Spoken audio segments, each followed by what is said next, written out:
St. Augustine, a land flowing with milk and honey, well protected by the fortified fortress Castillo de San Marcos, overlooking the bay. But beneath its surface lies a hidden and silent truth. At a time in the country when the cries of civil injustice echoed loudly throughout the streets, the Negro community, as they were known, felt tightly the yokes of segregation. So they took to the streets in non-violent protests as oppositional forces sought to counter their efforts. Beginning in the late 1950s, St. Augustine's African American community found it necessary to call for assistance from Dr. Martin Luther King Jr. and the Southern Christian Leadership Conference, the SCLC. The toll of the bells of resistance began sounding here louder and louder. The time had come for those previously considered second-class citizens in the nation's oldest permanent European settlement to seek changes in laws and customs designed to keep them in their place. The goals were to be allowed access to restaurants, motels, and other public places, to have opportunity to be hired as local fire, police, and other public personnel, and to be a part of a biracial commission that would work to improve communication on issues between African Americans and whites, particularly those in positions of power. This was particularly critically timed in conjunction with the city's preparation for its birthday celebration, the 400th. And today, we are making preparations for celebrating the 450th. Have things changed? These rather modest, to those in the quest for equality considerations, these immodest goals were completely rejected by government officials and business leaders, no matter the relations that existed before that. Promises of inclusion in the daily life of our community to both state and national officials were deliberately disregarded. Because of this rejection, the community of the disenchanted sought to pursue nonviolence as a first-choice protest approach. Unfortunately, this tactic was met with vicious attacks by Klan-inspired racists. Segregationist leader Halstead Richard Manusi, head of the ancient city hunting club, which was said to be a cover for a Klanclaven, along with segregationists and the Ku Klux Klan attorney J.B. Stoner from Atlanta, joined forces against the protesters. Well-versed in rhetorical speech, Stoner was very successful in inciting the masses to rise up in opposition to the peaceful protest demonstrations of the civil rights movement.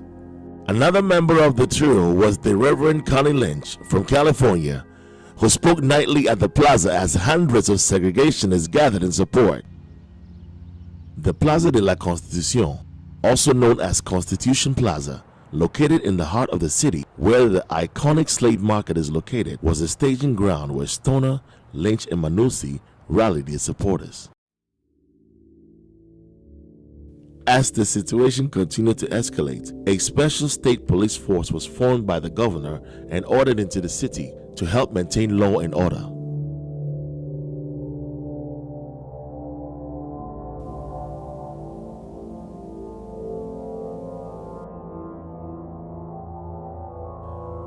On July 4th, 1964, robed Ku Klux Klan members and supporters marched proudly in a parade as they made their way towards the old slave market where the Reverend Connie Lynch awaited. My name is Julia Phoenix Roberson. I was born and raised in St. Augustine, Florida, oldest city in the USA. I was active in the 60s in the civil rights movement. I marched with Dr. Martin Luther King, Hosea Williams, Jesse Jackson, Reverend Abernathy, and many others. I was jailed twice. The first time I was jailed was from the McDonald's drugstore in downtown St. Augustine on King Street. The second time I was jailed was from the Ponce de Leon Motor Lodge and Country Club on San Marco Avenue. Each time I was thrown into the police car in the back seat, maybe 6 of us, and a dog, a police dog, put it on top of us.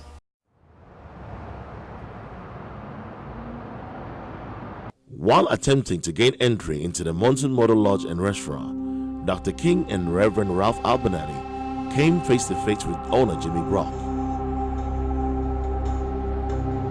The two were subsequently arrested and taken to St. Johns County Jail, but protests continued. Jimmy Brock poured acid into the pool upon the swimming protesters as they continued in their quest, never forgetting to kneel and end a day in prayer. I was jailed in a cell that was designed for 12 people, and they put over 80 of us in the cell. In our cell, we had Miss Peabody from Boston. Mrs. Malcolm Peabody, mother of the governor of Massachusetts, was arrested at the Ponce Motor Lodge as she and guests attempt to be served. At night, they would turn off the lights on us and watch us use the bathroom. And they fed us baby food. They say they ran out of food, so they fed us baby food. And hard grits and anything else you could think of that was undesirable. I lived in Lincolnville where a lot of the incidents took place. I know some fellow was shot on Palmo Street, but I don't really know much about it. I can't talk much about that because I don't remember who it was and who shot him. Established after the Civil War by freed slaves, Lincolnville was the home base for the civil rights movement, with many of the residents opening their homes to those who would come to support their efforts. It was also subject to the segregationist demonstrations and the target of organized attacks. We marched through the city streets downtown of St. Augustine, King Street. We had bottles and rocks and bricks thrown at us. Some people were injured. But we would march on singing, "Ain't gonna let nobody turn me around." And we would march on downtown and come back. We had the Ku Klux Klans with the hoods and the capes on, standing on the corners. And they participated in throwing and hitting us, and some even grabbing some people out of line and beating them. Attacks by segregationists were frequent as their hatred continued to fester. Weapons intended for use against the protesters were confiscated en masse. Sheriff L.O. Davis, who was said to be a Klan sympathizer, provided very little protection for their safety in spite of federal orders. My name is Rosalind Harris. I participated in the 1964 Civil Rights Movement March with Dr. King. During the march, Dr. King, we always had a meeting before the marches, and he would kind of get us all geared up and explain to us what we were to do when we did the march.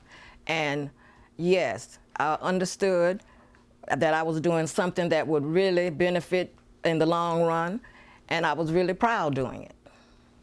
Two of several churches, St. Mary's Baptist and St. Paul's AME, provided Dr. King a platform to address congregants and prepare protesters for peaceful demonstrations. Hand in hand and side by side, they marched faithfully, singing hymns as they approached the plaza. As we went down King Street to Woolworth, that's where they usually break the line, I was hit in the nose by a grown man, and my father picked me up at that point to protect me further. Violence broke out as hostile segregationists and Klansmen crashed through police barriers and disrupted the demonstration. Many of the protesters were severely injured.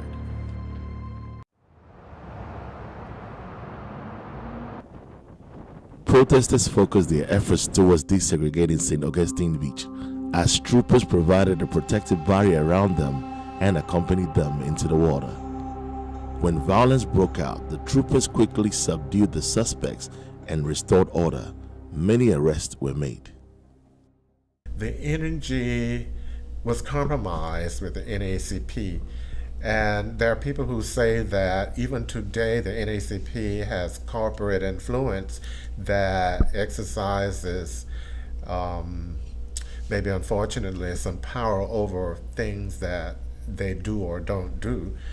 But the SCLC had a different kind of energy moving forward.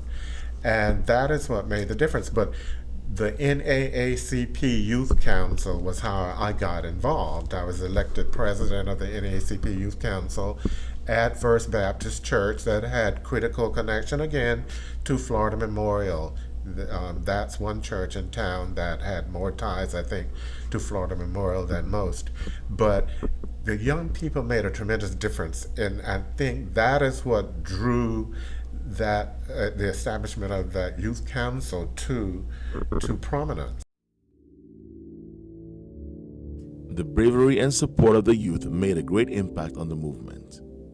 With the father of the movement being Dr. Thomas Wright, who actually was threatened. He had a family, a wife and children, and he received so many threats that he found it important for him to move out of St. Augustine so that his family can move ahead.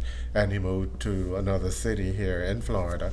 And so that movement itself caused other people to rise up to the level of leadership. But again, there was not as much energy with the NAACP, in spite of the fact that had it not been, again, for the work that the NAACP did, students at Florida Memorial, Dr. Halen came into town, and those, my uncle, the Halyards, the other people who were already here, they continued to lead. Dr. Robert Haling, retired Air Force Lieutenant and Dennis, was advisor to the NAACP Youth Council prior to resigning and securing the help of Dr. King in the SCLC. Not only did his dental practice suffer greatly when his affluent patients left as a result of the protest, he was also nearly beaten to death by Klansmen. The people who had the power and influence, those people who were in position to hire us because that's where we were, they could control whether or not, if we participated in the civil rights movement, and I have to say that because that's what happened to me too.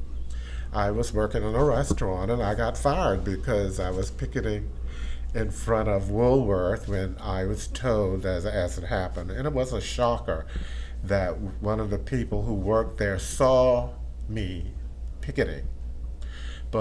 And so I ultimately got surprisingly fired, no matter what I thought I was making a difference. Woolworths was the site of many sit-in demonstrations. Blacks were allowed to buy merchandise but weren't allowed to be served food.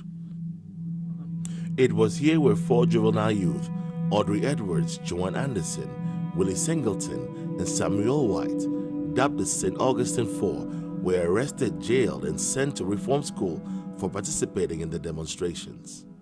The NAACP Youth Council, young people made the difference in this community because it would be difficult for the people in power to associate the young people and the numbers of young people, college students and all who also came into town, with the adults who may have had connections to the movement. So they had to be very discreet about how they were connected. My father told me, as a matter of fact, not to get involved. And I got involved and I was still working, though, as I mentioned. And he was reluctant, even though his brother was a critical leader. He was made a believer, too, when he did, I think, due to the influence of his brother, participate in a night march. And he was, if I smile when I'm saying that, it's because I can look back on that era, and what made a believer out of him was that his head was like anybody else's head. When he was knocked on his head and his blood was shed, then he knew that then it was time for him to do what he did, and that was to be connected to the movement. And so I think that was influential too as a parent. The tourism industry suffered greatly during the summer of '64 as a direct result of the demonstrations and violent attacks launched by the Ku Klux Klan. An estimated $3 million in revenue was lost. Even why Florida Memorial had to leave here. The economic squeeze forced grown-ups and forced those institutions that made a difference out of St. Augustine. Florida Memorial had to leave because the power base that gave it support also withdrew that support when those students were acknowledged as having made a critical role in the local civil rights movement. So, and the same thing happened to my family. All of them moved out of town. Was that painful? Yes. Was it worth it? Painfully? Yes. Victory had finally been won thanks to Dr. King and hundreds of brave foot soldiers. The protest demonstrations in St. Augustine led to the signing of the Civil Rights Act. We need to give credit where it's due. The young people who played a role and who were critical to the success of the movement, and even St. Augustine is given credit as having influence nationally. Because, as I said, there were people all over the country, people of all kinds of fame and fortune who came here. They are the ones who made the difference, but it was the young people here who were key to, I think, the success. Leadership, yes. The young people, yes, very critical. A monument now stands adjacent the old slave market to commemorate the events of the St. Augustine Civil Rights Movement and to give honor to the brave foot soldiers that dared to make a difference in the world which they lived.